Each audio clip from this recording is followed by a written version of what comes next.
que tengan un birome, un cuaderno para tomar apuntes. Como dicen hoy día, tu teléfono abierto en Colosenses 1. Yo voy a abrir el mío para ver si el bosquejo tiene algún vínculo con la charla que estoy por ver. Puede ser que sirva. En lo que vimos hoy en la mañana y lo que vamos a ver hoy, ya el contexto en el cual estamos hablando es de la persona de Jesucristo.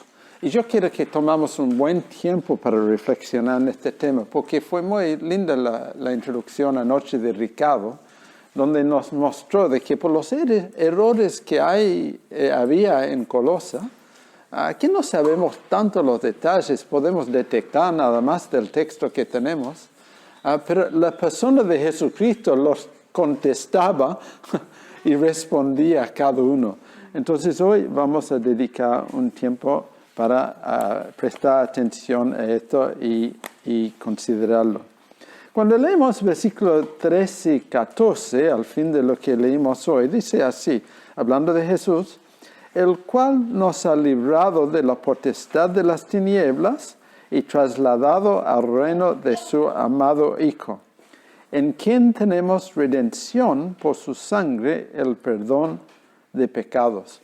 Para muchos de nosotros, estas palabras son palabras muy conocidas. Lo repetimos, lo tenemos incorporado, pero yo quiero tomar un tiempo hoy para que reflexionamos y entendemos las imágenes de qué se trata, de qué está hablando en este y el pasaje que sigue. Por ejemplo, algunas incógnitas que pueden surgir aquí en este pasaje. En el versículo 13, por ejemplo, trasladado al reino de su amado Hijo. ¿Cuáles son las preguntas que podríamos levantar ahí? ¿Qué quiere decir trasladado? ¿Qué quiere decir reino? ¿Qué quiere decir amado? ¿Y qué quiere decir hijo? ¿Alguna otra pregunta? No. Sí, está lleno de contenido y de conocimiento. O por ejemplo en el versículo 12, hemos sido hechos aptos para participar de la herencia de los santos en luz. Aptos, herencia, santos y luz, ¿de qué se trata? Sí, ven cómo lo leímos así de corridas y por familiaridad ya es como que tenemos un concepto, pero en realidad cada una de estas palabras es repleto de peso y de conocimiento desde todas las escrituras para poder comprenderlo, ¿no? Son palabras sencillas, pero muy profundos. O en el 14, dice, en quien tenemos redención por su sangre, el perdón de pecados. Vos andás a la calle y decís eso a cualquiera que nunca escuchó nada de la fe de Cristo. ¿Sangre de quién? ¿Para qué? ¿No? ¿Redención? ¿No? ¿Soy libre? ¿Quién me compra? ¿Qué sé yo? No sé dónde empiezan, dónde terminan las preguntas para alguien en situación así.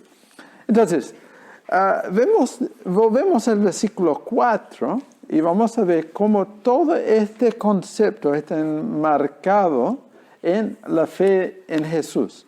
Habiendo oído de vuestra fe en Cristo Jesús y del amor que tenéis a todos los santos, a causa de la esperanza que os está guardado en los cielos. Dictaron 3 palabras claves ahí que se revitan a través de las Escrituras: fe, amor y esperanza, ¿no? Muy llamativo. Va a encontrarlo vez tras vez en Pablo. Interesante que los distribuye y cómo los vincula. Vamos a cerrar nuestro párrafo hoy de 15 al 23, volviendo a 2 de estos temas. En el 23, si en verdad permanecéis fundados y firmes en la fe y sin moveros de la esperanza del evangelio que habéis oído. Dice, hay un requerimiento aquí de permanencia en esa fe, la fe que empezó a hablar allá en el versículo 4, ¿no? Habiendo oído de vuestra fe, y podemos ver de dónde vino esa fe, que habían primero escuchado de Epafras, ¿no? Ese colega de Pablo. Es muy factible que los colosenses ni siquiera conocían a Pablo. Entonces es un ejemplo muy bueno de cómo escribir una carta a alguien que ni siquiera conocéis, Hay tantas cosas para aprender de esa carta. La fe en Jesucristo y la esperanza y el fruto de esta fe y esta esperanza en el amor que es notorio ahí en el versículo 4. Bueno, es un poco el contexto de lo que vamos a leer a partir del versículo 15 al 23. Entonces, Pablo, hablando de habernos Dios trasladado al reino de su amado Hijo, como es típico de Pablo, se larga con una descripción de ese amado Hijo.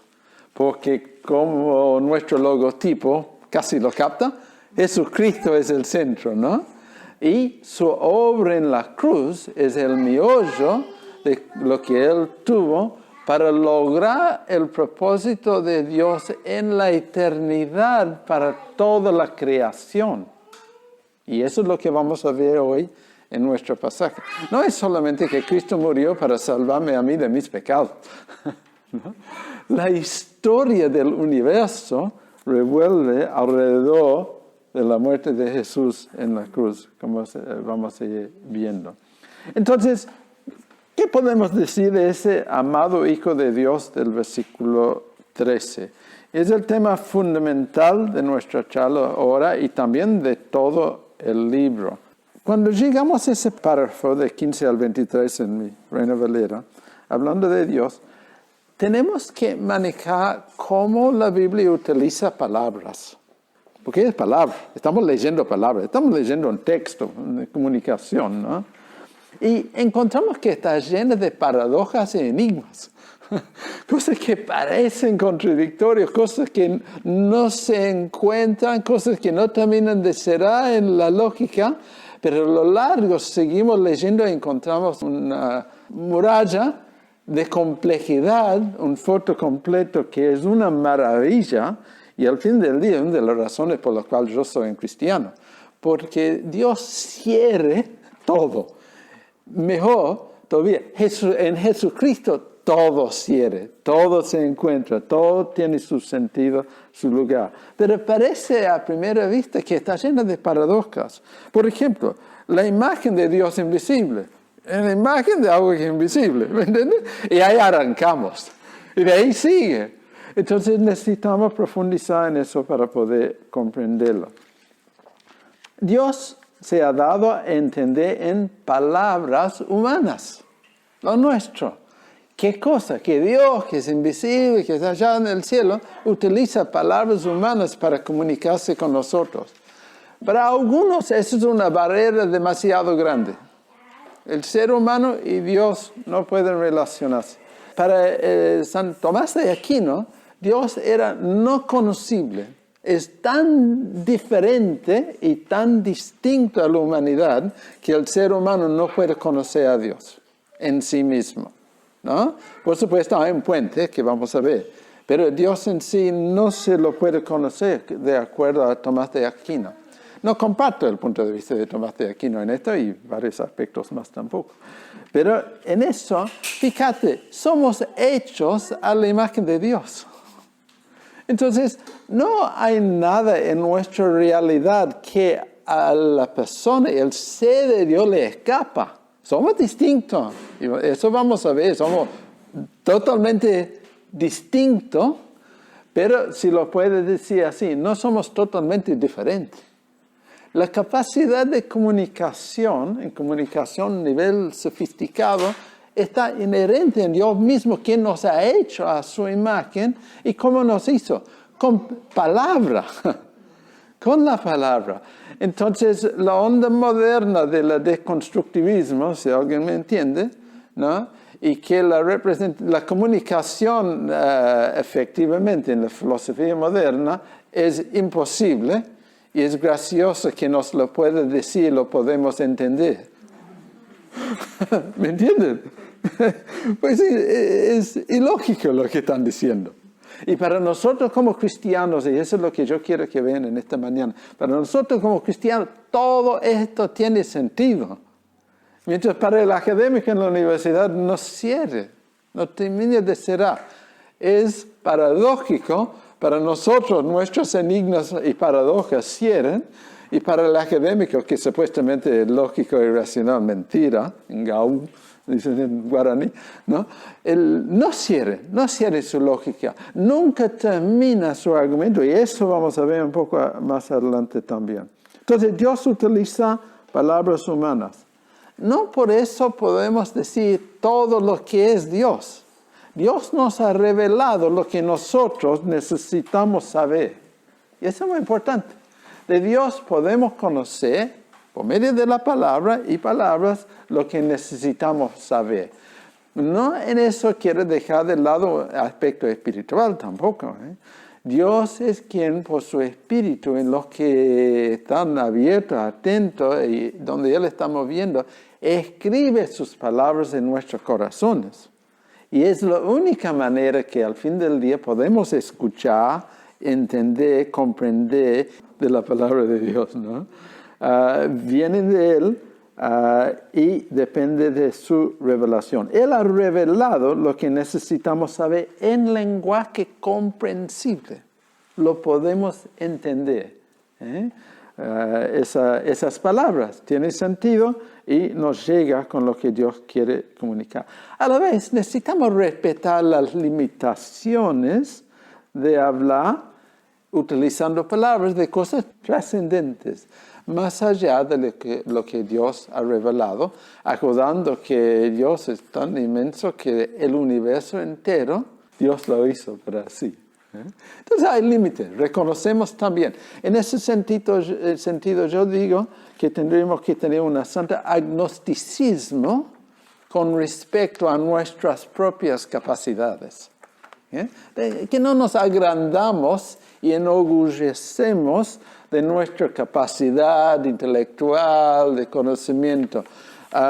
Ustedes en primer año quizás los profesores lo asustan con lo que saben, pero al llegado a quinto o sexto año se da cuenta que hay mucho que los profesores no saben. En realidad hay mucho que no sabemos, pero Dios sí sabe todo. Entonces reconocemos nuestras limitaciones. Bueno, eso es como preámbulo.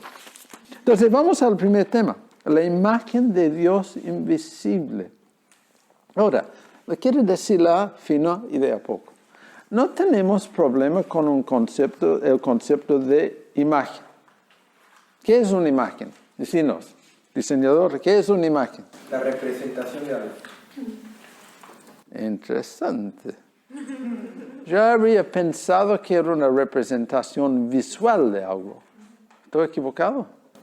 Mucho más específico. Ajá. Sí. De acuerdo. Representación gráfica. Sí, gráfica. Bueno, es interesante. Lo podemos discutir, la relación entre lo gráfico y lo visual. No sé si captan la diferencia. Lo gráfico está en el papel, lo visual es lo que yo estoy viendo. Fíjense, hay cosas ahí finas que uno puede hilar. Para manejar estos conceptos. Puede ser en 3 dimensiones. Puede ser en 2 dimensiones. ¿Es la cosa o no es la cosa? O es una parte de la cosa. No, es una representación de la cosa, ¿no? Yo tengo aquí una representación de mi nieto en su cumpleaños ayer, y mi hijo y mi hija, pero no son ellos, pero sí son ellos. Lo miro, lo veo, pero no son ellos, son representaciones, ¿no?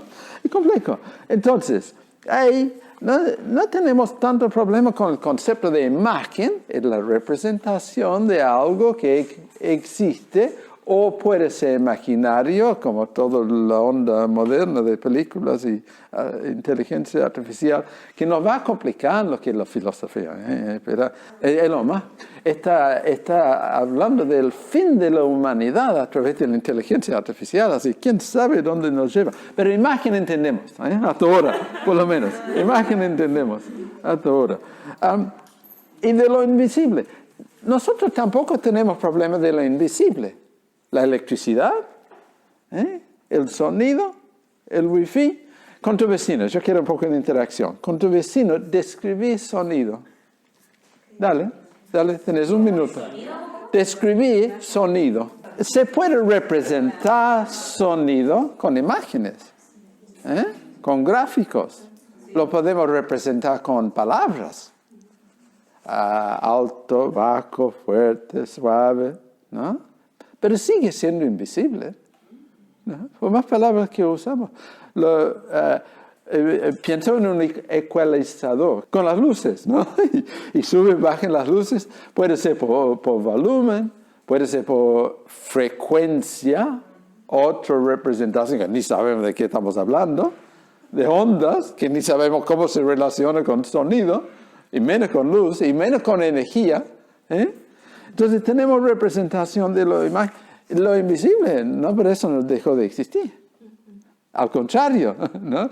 Vamos describiendo, acercando, pero no es la cosa misma, sino una representación. Entonces, ¿cómo hacemos un Dios? Él es la imagen, Cristo, es la imagen del Dios invisible. Ahora, ahí sí tenemos un sentido, porque ¿dónde vemos la imagen de Dios invisible? En la encarnación. Dios se hizo hombre. Tenemos, Jesús, ya tengo que adelantarme un poco, Juan 14, versículo 9, si tenés tu Biblia en mano, ahí rapidito. Juan 14, 9. Felipe dice, Señor, muéstranos al Padre, nos basta. Jesús le dijo, ¿tanto tiempo hace que estoy con vosotros y no me has conocido, Felipe? ¿Y qué dice después? ¿Alguien lo tiene? Juan 14. Me ha visto a mí, ha visto al Padre. El que me ha visto a mí, ha visto al Padre. Concreto, específico, individual, personal. ¿Vieron su tatarabuelo? Yo tampoco.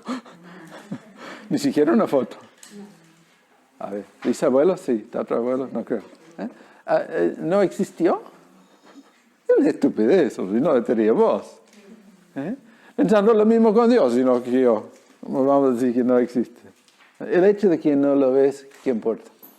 Y en Cristo tenemos la imagen del Dios visible. Cuando dice Dios invisible, Sí. que es literal, Dios es invisible. ¿Lo ves? Pero yo digo, cuando no estemos acá en la tierra. Es como ves sonido. Lo ves con otro sentido. Claro. Pensar cuando vamos a estar allá, vamos a estar en un cuerpo glorificado, quiere decir identificablemente las mismas personas humanos, pero ya de alguna forma transformado. Jesús habla de lo que se planta en la tierra y que crece. Una planta no parece una semilla, porque es diferente. Pero salió de la semilla, es la misma cosa, estaba todo incipiente, inherente en la semilla, ¿no? Entonces, cuando hablamos de la eternidad en la presencia de Dios, vos vas a ser vos y yo voy a ser yo. Pues bien, en ese momento, todo va bien, ¿no? Pero va a haber diferencia, continuidad y descontinuidad, la mejor forma de manejarlo conceptualmente, y ahí podríamos conversar cuáles serían los aspectos de continuidad y cuáles serían los aspectos que han descontinuado y ya son renovados, son hechos nuevos, no hechos nuevos, sino resucitado y transformado, ¿no? En otra forma. Entonces, ¿Dios va a ser visible en el cielo? Sí, con los ojos del cielo. Con los ojos que no va a ser lastimado como mi ojo derecho que no puede enfocar. Yo voy a poder enfocar perfectamente y verle cara a cara. Incluso a tal nivel, dice en Apocalipsis, que no haría falta del sol para poder ver, porque Dios va a estar. ¿Me entienden? Entonces, va a haber vista, pero no en términos de mi ojo herido, o nuestra visión pobre. Quizás vamos a poder ver, no sé, bueno, vamos a estar mirando al Señor, no vamos a querer mirar mucho a otro lado, no creo. Bien, seguimos. Estoy en página 2 de 50, no tengo 50. Bien, rapidito. Ahí venimos al próximo problema. El primogénito de toda la creación. El primogénito. Podríamos ver en el 15b, el primogénito, la perspectiva de los testigos de Jehová. Jesús no es Dios para los testigos de Jehová. Es uno entre varios, quizás es el segundo más importante, pero no es Dios. ¿Por qué? Porque creen que Jesús es creado. Es una creación de Dios. Entonces, ¿cómo lo manejamos? ¿Cómo lo entendemos? A la vista, primogénito, ¿quiénes aquí son primogénitos? ¡Qué cantidad! Parece que hay una tendencia en Abúa en este momento. Bueno, Teresa y yo somos excepciones. ¿Quién más somos excepciones aquí? Ya, me alegro mucho. Excelente. Somos minoría, pero bueno. Bueno, felicita. Yo siempre digo de los primeros nacidos, son los únicos en el mundo que pueden criar a sus padres sin capacitación, sin preparación, sin experiencia. Así los felicito por haber criado sus padres como padres. No quedaba otro. 16, ¿alguien lea, por favor? Porque en él fueron creadas todas las cosas, las que hay en los cielos y las que hay en la tierra, visibles e invisibles, sean tronos, sean dominios, sean principados, sean potestades, todo fue creado por medio de él y para él. Entonces, ¿quién creó todas las cosas? Él. Entonces, ¿cómo puede ser creado si él creó todo? No sería la lógica. Entonces, ¿qué otro sentido puede haber de primogénito? Lo tomamos generalmente como primer nacido, ¿no? Pero si él es el creador de todo lo que existe, el texto es clarísimo en eso, ¿no? Que él creó todo lo que existe. Y que haya sido creador de todo lo que existe, tiene vínculo a través de todas las escrituras. En Génesis capítulo 1, ¿cómo creó Dios todo lo que existe? Con la palabra. Juan capítulo 1, versículo 1, ¿cómo se identificó Jesús? El verbo, ¿no? En Juan 1:3, ¿alguien lo lea, por favor? Porque no se acuerdan de memoria, ¿no? Juan 1:3. Todas las cosas por él fueron creadas y sin él nada de lo que ha sido hecho fue. Es bastante explícito, ¿eh? Bastante explícito. No es parte de la creación, sino fue antes de la creación. Entonces no hay ninguna dificultad de que él haya creado, pero todavía nuestro problema está con primogénito. No con que siempre eternamente existió, sino con primogénito. Entonces, ¿cómo es su relación? Su relación de dependencia y esa sumisión como hijo eterno que tuvo a Dios como su padre. ¿Cómo se le puede entender? Si no fue el primero creado, fue el primero nacido. Entonces, en algún momento nació. Jesús en algún momento nació, déjame ser explícito. El eterno Hijo de Dios, que luego es encarnado como el ser humano Jesucristo, Dios y hombre, pero el eterno Hijo de Dios en algún momento nació. Si es eterno, ¿no? No tiene sentido. No cierra la lógica. Me están siguiendo hasta ahora. Entonces, ¿cómo hacemos con él? Bueno, yo quiero, como ejemplo, referirme a un credo. Después lo vamos a ver desde las Escrituras. Pero el credo de Nicea. ¿Alguien se acuerda? ¿Alguien hizo bien su catequismo y se acuerda de él? Creo en un solo Señor Jesucristo, Hijo único, nacido del Padre, ¿cuándo? No saben el credo de Nicea de memoria. Bueno, pero es evangélicos, la mayoría de ustedes. El credo de Nicea. Hay tres credos importantes de los primeros siglos de la Iglesia. El credo apostólico, el credo de Nicea y el credo de Atanasio. Entonces, bueno, déjame que leo el credo de Nicea. Creo, el apostólico no fue escrito por los apóstoles, lamentablemente. Creo en un solo Señor Jesucristo, Hijo único de Dios, nacido del Padre antes de todos los siglos. Entonces, ¿cuándo nació? Siempre, ¿no? Dios de Dios, luz de luz, hablando de Jesús, Dios verdadero de Dios verdadero, engendrado, no creado. No fue creado, fue engendrado antes de existir tiempo. De la misma naturaleza del Padre, por quien todo fue hecho, que por nosotros los hombres y por nuestra salvación bajó del cielo, y por obra del Espíritu Santo se encarnó de María Virgen y se hizo hombre. engendrado, no creado, engendrado antes de existir el tiempo.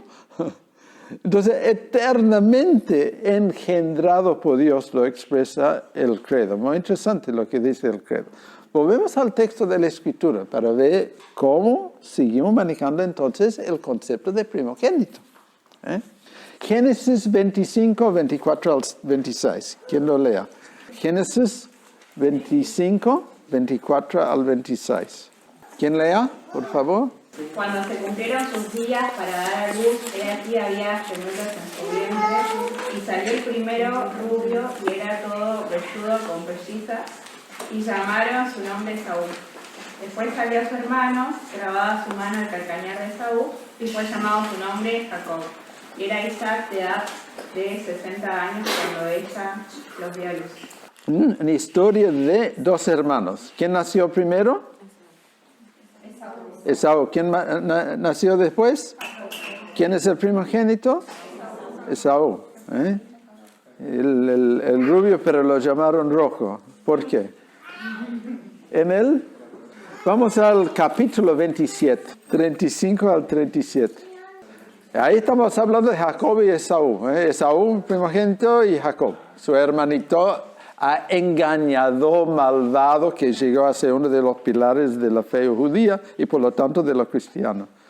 Su hermano rubio y lindo desapareció de la historia. 35 al 37. Y él dijo, vino tu hermano con engaño y tomó tu bendición. Y Esaú respondió, bien llamaron su nombre Jacob, pues ya me ha suplantado 2 veces. Se apoderó de mi primogenitura y he aquí ahora ha tomado mi bendición. Y dijo, ¿no has guardado bendición para mí? ¿Se acuerdan de la historia? Esaú va al campo a cazar y Jacob se queda en casa haciendo guiso de lentejas. Y viene a Esaú y dice, estoy muerto de hambre, dame algo para comer. Se ve que no cazó nada, o por lo menos no tenía tiempo para cocinarlo todavía. Y Jacob, el vivo, desde que nació, agarrado de su hermano, y por nombre incluso, y con su madre, toda una trampa, va a hacer. Dice, bueno, van a estar las lentejas que me dé tu primogenitura. ¿Que cambiamos que yo nací primero y vos segundo? ¿Qué quiere decir en este contexto? La heredad es la palabra. La heredad, la herencia. Se negocia su herencia por como en Hebreos, si alguien lo busca, Hebreos 12, 16, un guiso de lentejas. No sé si tu herencia vale más o no, lo que tus padres te van a dejar. Quizás un guiso de lentejas valdría más que la herencia de alguno, ¿no? Pero ahí todo la tierra, los animales, todo lo que tenía su padre, lo cambió por un guiso de lentejas. Estúpido. Y su hermano se aprovechó de eso. Y cuando llega la bendición última, dice, no solamente me robaste la primogenitura, sino ahora me roba la bendición del padre cuando está muriendo. El padre bendice a ese malvado Jacob, que llegó a ser padre de la religión judía cristiana. Lo digo eso 2 veces, porque el tercero somos nosotros. Pecadores, que el Señor por su gracia nos ha hecho nacer de nuevo para ser pueblo de Dios, ¿no? Que cantamos antes. Nunca lo olvidemos de dónde hemos venido. Entonces, ahí vemos primogenitura como heredero, no solamente como primer nacido. Ahora, Jesús fue el primer nacido que nunca nació. Por eso usan la palabra el eternamente engendrado. Pero aquí vamos a hablar de Jesús no por ser primero, en primera instancia, sino por ser heredero. Y lo dice en el texto. 16. Está la explicación. Lo leímos. Léelo otra vez. ¿Alguien? Colosenses 1:16. En él fueron creados todo lo que hay en los cielos y en la tierra, todo lo visible y lo invisible, tronos, poderes, principados, autoridades. Todo fue creado por medio de él y para él. Y para él. Y para él. Está explícito en el texto. Entonces no nos dejamos abrumar por el lenguaje que estamos leyendo. Hay que tomarlo con tranquilidad. Y a toda buena pregunta, ¿cuál es la respuesta en el método sueco? Sí. No digo nada. ¿Ah? Quizás hay que seguir y volver al principio también, ¿no? Pero la van a encontrar. Ahí está la respuesta. De ahí no es tan ligero esa reacción a la pregunta. No es solamente para evitar discusiones. Es literal, ¿no? Yo he leído un comentario que me comenta sobre todo los herejías que Colosenses está escrito en contra. ¿Cómo sabe? No saben. Lo único es que es Colosenses. Y leyendo Colosenses dice, bueno, Pablo criticó esto, entonces debe haber algo atrás que más o menos podemos estimar lo que era que él está criticando. No tiene otra información. Tenemos muy poca información de la historia de las épocas bíblicas fuera de la Biblia. No por eso no es historia. La Biblia es un fuente histórico equivalente mejor que la mayoría. Y por eso yo quiero hoy que ustedes salgan con confianza en la palabra de Dios y confianza en nuestro Dios, el Señor Jesucristo. No tímido. Me encantó el testimonio de Ross. Decidí no esconderme en la universidad. Queremos al fin del día que todos lleguen a conocer al Señor. Entonces vamos con el judío, con el gentil, para poder llegar con el mensaje del Evangelio. Hay momentos de prudencia que quizás conviene no hablar, pero no por vergüenza. No por vergüenza, porque ¿qué dirán? Sino porque estoy viendo que más adelante me puede abrir una puerta por causa del Evangelio. ¿Cómo llegamos a eso? No me acuerdo. Hay algunos detalles aún en ese 16 que son muy notables. El Hijo es el fuente de la creación. Por medio de él, en él, es una expresión notable. Creo que algunos de los modernos dicen por él, pero la Reina Valera lo tiene bien en él. Si él era el creador. Uno lo puede plantear de esta forma, no sé si es la verdad de la historia o no, pero ¿de dónde surgió el Big Bang? ¿Y qué hubo en el Big Bang para Bang ya? ¿No? Sí. Si fuera de Dios, si esa es la historia como se hizo, todo fue creado en Él. Es increíble, es tremendo. No es increíble, es creíble. Yo siempre cuando uso la palabra increíble tengo que parar y pensar 2 veces. ¿Quiere decir increíble? ¿Como creyente? ¿No? ¿O es creíble? A mí me desafío con ese planteo. Dios es el único autoexistente. El eterno Hijo primogénito es Dios. Dios es uno. El planteo fundamental de las Escrituras, ¿no? Dios es uno. Padre, Hijo y Espíritu Santo. 3 personas de una sola sustancia que es divinidad, deidad, ¿no? El autoexistente. El nombre que Dios dio a Moisés en Éxodo 3:6. Yo soy quien soy. Siendo quien soy, es el mismo nombre de Dios. Todo lo demás que existe es derivado y dependiente de Él, hecho por Él, y como vimos en su primogenitura, hecho para Él, la creación entera. Una consulta. ¿La palabra entonces primogénita significa 2 cosas diferentes o simplemente significa el derecho a herencia? No, significa 2 cosas diferentes, pero se incluye en lo que es campo semántico. Por ejemplo, si yo digo gordo, ¿qué estoy diciendo? Una persona porque es persona. Y puede ser el asado también.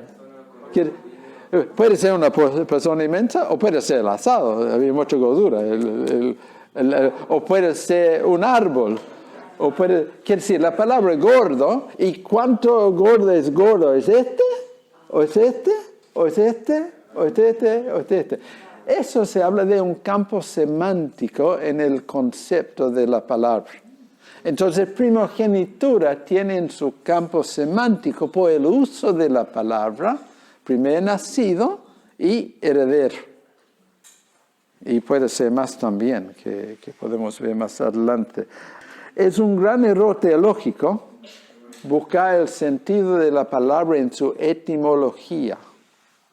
Los raíces de una palabra en el latín, o el griego, o el hebreo, no necesariamente le dicen cómo se usa la palabra hoy. Si yo digo, por ejemplo, mira al Windows, ¿qué estoy diciendo? Mira a Windows. Vos sos viejo, che. La computadora, el sistema operativo. ¿Me entiendes? Cuando yo era joven, la computadora no existía, menos Windows. ¿No? Si yo hablo de un virus, ¿de qué estoy hablando? Depende. Yo quería decir que por eso justamente también hay la manera de interpretar quizá un texto en su contexto y buscarlo relacionado a él, porque inclusive cuando hablamos, si uno habla algo y no está ubicado en el contexto de lo que dice, se puede manejar. Exactamente, esa es la profesional en comunicación, casi. El sentido de una palabra está en su uso, no en su etimología. Escribirlo.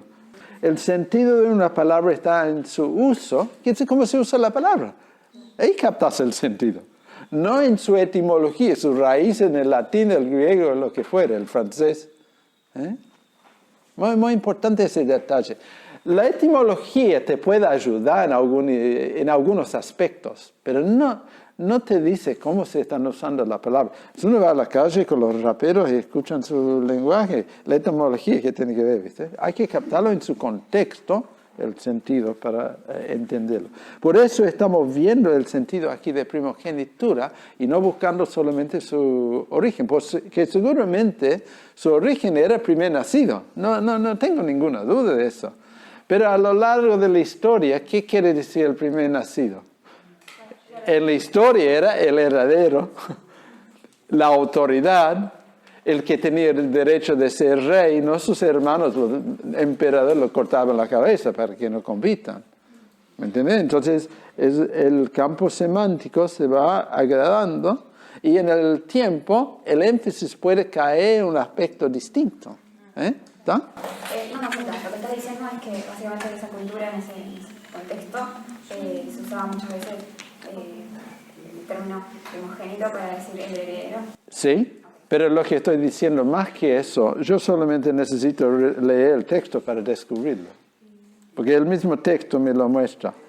Sabemos que Jesús no nació, es engendrado antes de la creación, ¿no? Pero no puede ser el primer nacido de la creación si Él creó todo. Entonces, al leer el texto se saca esa conclusión. Entonces, por más que no es común en la literatura de su época, en este contexto sí. E incluso en nuestro contexto sí. Él es mi primogénito, ¿no? Aquí generalmente queremos decir primer nacido, pero si hablamos de primogénito, generalmente le damos un auge un poco más importante que solamente el primer nacido. ¿No es? Que se usa la palabra frecuentemente. Sí. A mí me choca mucho la palabra engendrado, me da como la sensación de que no está desarrollado, no es perfecto. O sea, no está completamente desarrollado. Bueno, entonces querés discutirlo con Dios. ¿Me entiendes? Ahí es el contexto. Si fue eternamente engendrado del Padre por encima, ¿qué quiere decir? ¿Dios estaba embarazado mucho tiempo? No creo. ¿No? Su hijo, si su hijo estaba con él creando el mundo desde la eternidad, entonces, ¿qué otras palabras podemos utilizar para decirlo? Si es hijo del Padre eterno, creador. Entonces, ahí encontramos donde chocamos con el límite de nuestra palabra. Nuestro concepto de un engendrado nacido de una madre. Así que eternamente... Pero tal vez capaz pienso que, claro, por nuestro propio pensar, creemos que eso de engendrar que en un momento tiene que... No era. Claro, ¿Sí? tipo, que en algún momento tiene que salir. Nacer. Claro, pero si pensamos así con Jesús, capaz no estaríamos creyendo en la Trinidad. O sea, claro, sí, porque siempre existía la Trinidad, como que son tres personas diferentes Sí. que se complementan. Sí, pero no podemos partir de la Trinidad para entender Jesús. Necesitamos ver la evidencia Y desde la evidencia que tenemos, esa es la lectura inductiva, pensar cómo lo podemos conceptualizar o describir en palabras nuestras. Es correcto que la palabra Trinidad no aparece en la Biblia, pero descubrimos que el Padre es Dios, el Hijo de Dios, el Espíritu Santo es Dios, ¿no? El Padre es una persona, el Hijo es una persona, el Espíritu Santo es una persona, ¿no? El Padre creó el mundo, el Hijo creó el mundo, ¿y quién movió sobre la faz de las aguas? ¿Quién creó el mundo? El Espíritu Santo creó el mundo. Entonces, terminamos con una cosa que dice, ¿qué palabra lo vamos a usar? 3 en 1, trino. ¿Y qué otra palabra podemos utilizar? Entonces, ahí está la utilidad del lenguaje humano que Dios nos ha dado, pero también reconocemos el límite a la vez. No somos Dios, ¿no? Pero Él sí se ha revelado la verdad que necesitamos saber, quizá no toda la verdad. Y en lo que dice también en Isaías 59, 8 y 9, que es como una respuesta en un momento de dudas mías, que dice, porque mis pensamientos no son vuestros pensamientos, ni vuestros caminos, mis caminos, dijo Jehová. Como son más altos los cielos que la tierra, así son mis caminos, más altos que vuestros caminos, mis pensamientos más que vuestros pensamientos. Sí, totalmente, absolutamente. La pregunta es saber dónde está nuestro límite y no quedamos chicos, ¿no? Nos achicamos mucho. Ustedes no estarían estudiando en la universidad si no fuera por la investigación. Es decir, lo que Dios ha hecho y nos ha dado la capacidad de investigarlo y comprenderlo. La Biblia no crece, pero algunos han dicho que la teología sigue evolucionando, porque todavía estamos afinando nuestra manera de describir lo que tenemos en la evidencia. Esa es lectura inductiva. Lo buscamos formular y expresar, cada uno de nosotros. En ese sentido, la teología, palabras con respecto a Dios, seguimos ejercitando y aprendiendo y, en cierto sentido, formando formulaciones mejores formuladas de la información y la revelación que tenemos. Pero espero que no lo estoy perdiendo demasiado. Seguimos. Vamos. Implicancias de que Dios haya creado el mundo. De implicancias. Primero, tiene sentido la creación, porque lo hizo un Dios personal con un fin. Incluso el mismo texto dice que tiene un fin. Por eso lo sabemos. Tiene un propósito, tiene sentido. Tiene un propósito y sirve a sus propósitos.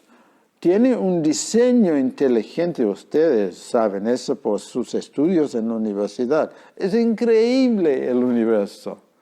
¿Y por qué tiene sentido, diseño inteligente y propósito? Porque tiene un diseñador inteligente.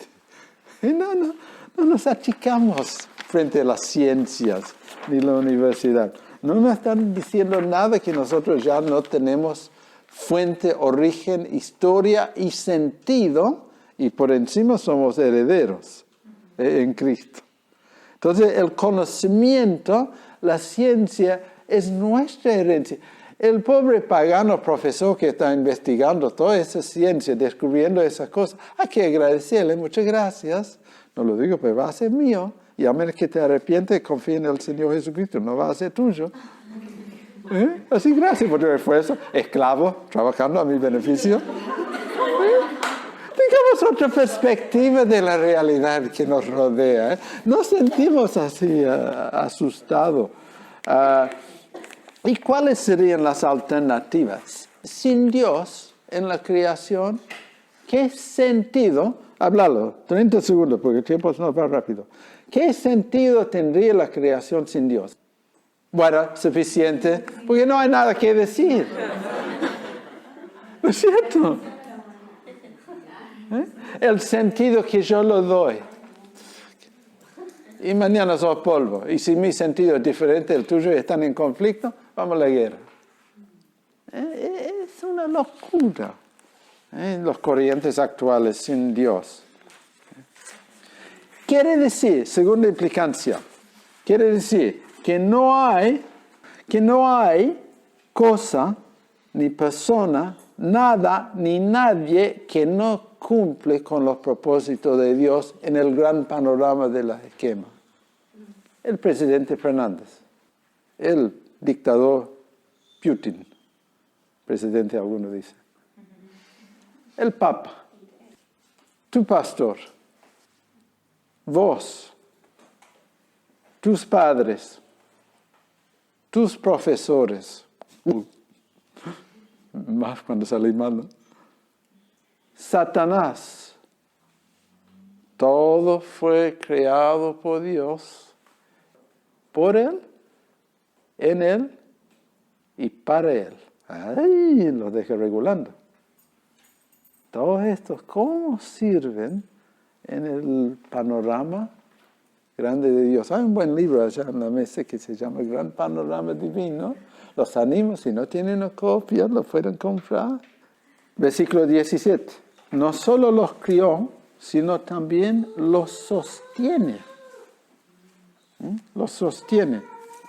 Ahora, 17 es una curiosidad, voy rápido. Dice, y Él es antes de todas las cosas, y todas las cosas en Él subsisten. ¿Quién pesca ahí el error gramático? En el 17. ¿Dónde está el error gramático? El verbo es. ¿Cómo puede ser es antes de todas las cosas? Bueno, ustedes me contestan. Eternamente engendrado del Padre. Pero dice como que Él sostiene, y sin Él nada de lo que hubiera sido hecho es. Sí. Interesante, ¿eh? Es para meditar. ¿Qué quiere decir meditar? Eso voy a hacer un video para la gente de información.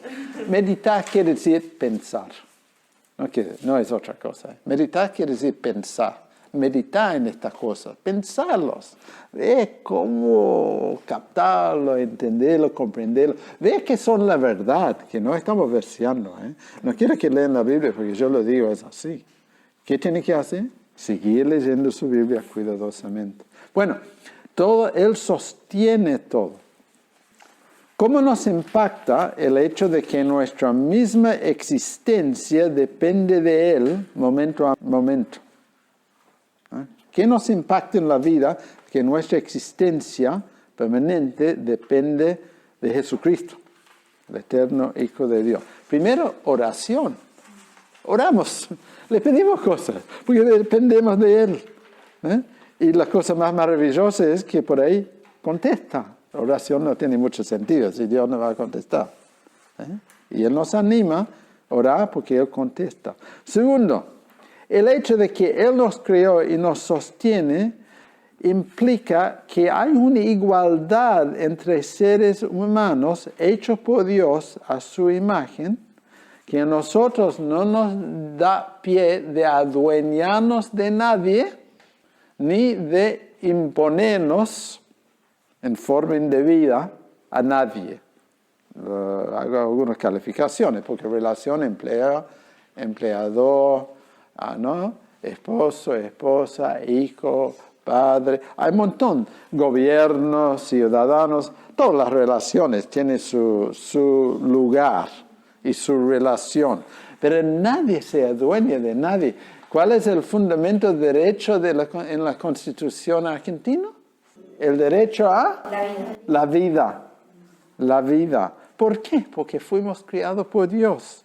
Entonces nadie tiene derecho a la vida de otra persona. ¿Y qué más dice la Constitución? ¿Desde cuándo? Desde la concepción. Está en la Constitución. Es una lástima que las leyes actuales son inconstitucionales. Pero bueno, ese es otro tema. Lo seguimos luchando. A la vez, Dios es diferente a nosotros. Es distinto a nosotros, ¿no? Pero como hablamos antes, no por eso no se puede, no es que no se puede comunicar con nosotros. Se comunica con nosotros porque nos ha hecho a su propia imagen y nos invita, nos anima, hasta nos manda a comunicarnos. Esa distinción entre Dios es diferente a nosotros, es distinto a nosotros, hace razonable también la revelación sobrenatural e escriturada. La revelación sobrenatural e escritural. Quiere decir, es increíble. que eso nos ha llegado desde el cielo, para decirlo así, que Dios se ha dado a conocer a través de su palabra. No hay nada ilógico en lo que yo he dicho hasta ahora, creo. ¿Alguien encontró algo ilógico?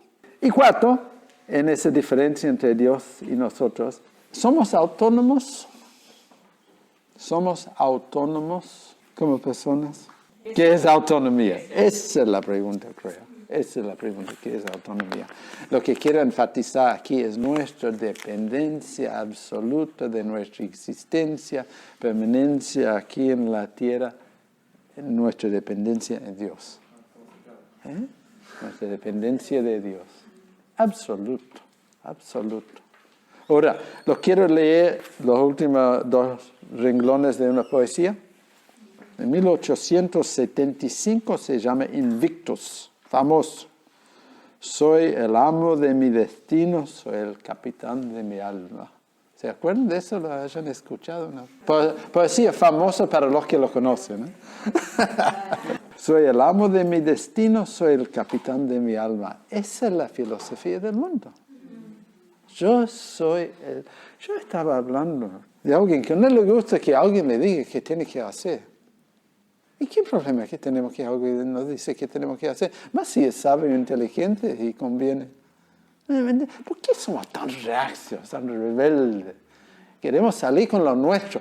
Somos totalmente dependientes de Dios. Entonces, ¿qué corresponde? Que le confiamos. Que le hacemos caso. Si Él nos ama tanto que le amamos. Es lógico, ¿no es increíble? Es totalmente increíble.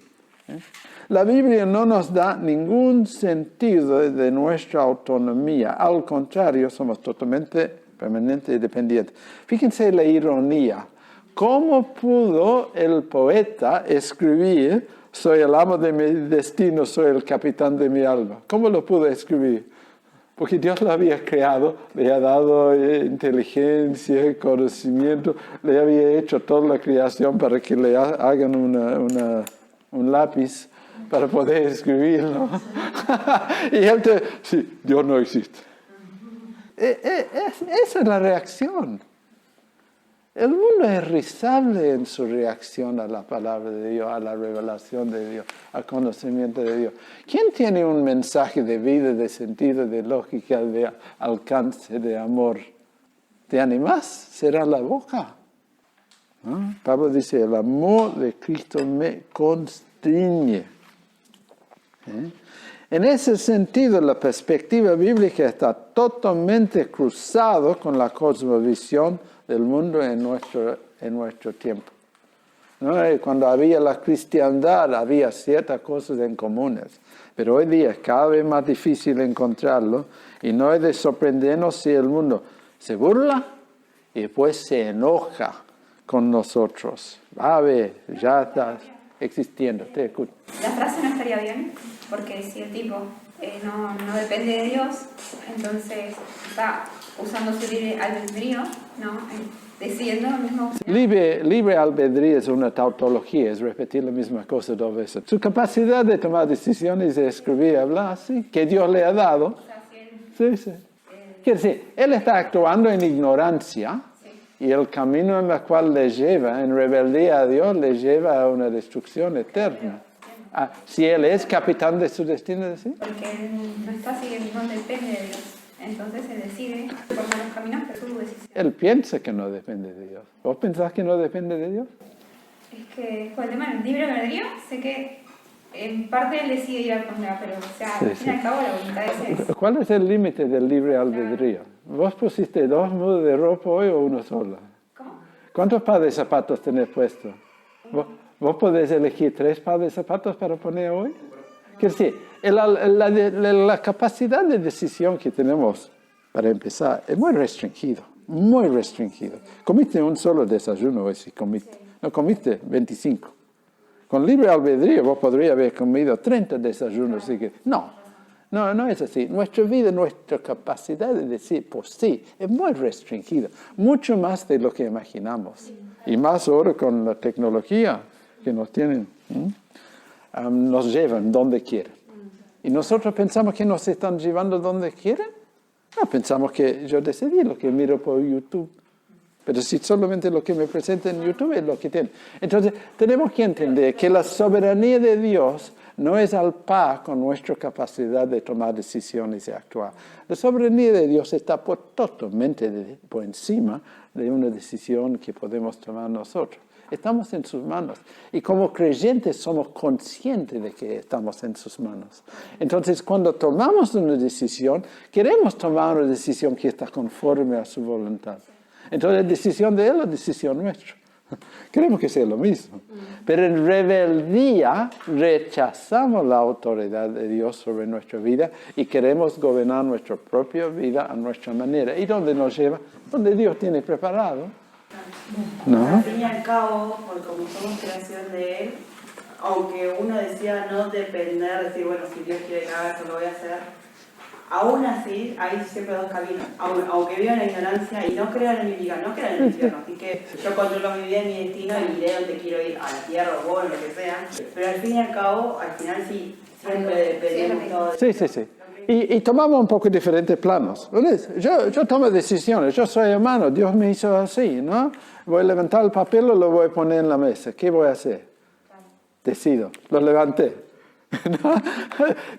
Dios nos hace para actuar, mover, decidir, pensar, crecer, madurar. Él no dejó de ser soberano por eso. Entonces, la dignidad del ser humano no surge, es otra implicancia. La dignidad del ser humano no surge de ser humano. La dignidad del humano no surge de ser humano. La dignidad del ser humano surge de dos fuentes. Uno, somos creación de Dios, hecho a la imagen de Dios. Y como cristianos, aún más entendemos de que la dignidad humana viene del valor de la sangre de Jesucristo derramado en la cruz para nuestra redención. Ahora, no todos lo aceptan, lamentablemente, pero decime, ¿hay algo de mayor valor? Entonces, si vos tenés un hábito de despreciarte, arrepentite. Si vos tenés bajo autoestima, arrepentite. Porque ¿dónde está tu estima? En mi valor como ser humano. El ser humano puede ser, leo lo que escribí, un desgraciado, miserable ejemplar de mamífero. A ver, ¿alguien no entiende lo que estoy diciendo? Mi valor no está en mis capacidades, ni si me siento triste, me siento bueno, me siento fuerte, me siento capaz, apruebo el examen, desapruebo el examen, soy una porquería, una basura. ¿Dónde está mi valor? En Cristo.